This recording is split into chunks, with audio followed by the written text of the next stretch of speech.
Now, I want to talk about how to return to God. And the first step is we're going to have to start depending on God instead of our government. You know, our government comes along and says, if you're old, we'll take care of you. If you're too lazy to work, we'll send you a paycheck. If you need health care, we'll give you Obamacare. Did you know, listen, health care is a luxury.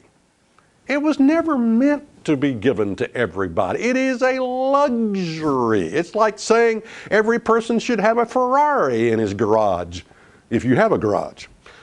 That is, okay. All right, but it's a luxury. It's a luxury. Healthcare was not meant to be given to every Tom, Dick, and Harry out there. It's too expensive.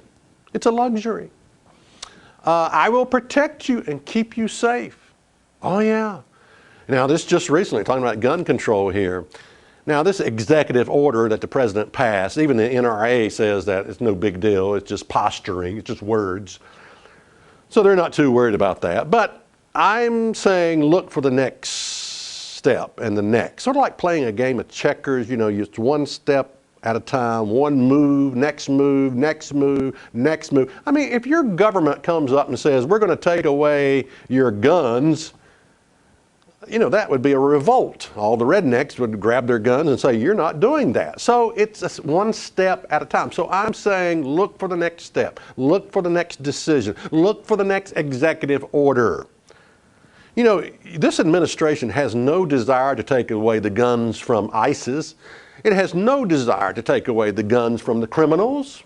I mean, have you heard of Fast and Furious, where our government sold, nations all kinds of weaponry and guns and, funded that, actually provided them with all kinds of weapons? Our government has no desire to take away the guns from criminals.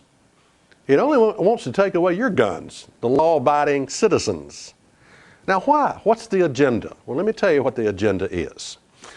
If your guns are taken away, and the only ones who have guns is the government, ISIS, and criminals, now you do understand criminals will always have guns, okay? All right, once that occurs, who are you going to depend on to protect you? The government. That's the agenda. Total dependency on your government is the goal. Don't ever forget that. Don't ever let that slip by you. This is the agenda. Total dependency on your government. Your government looks at you like this. You're too stupid to do things for yourself. That's how your government looks at you. You're too dumb to even figure. You're too dumb to govern yourself. That's how they look at you. Okay? So check us out on the web at isthatreallyinthebible.com.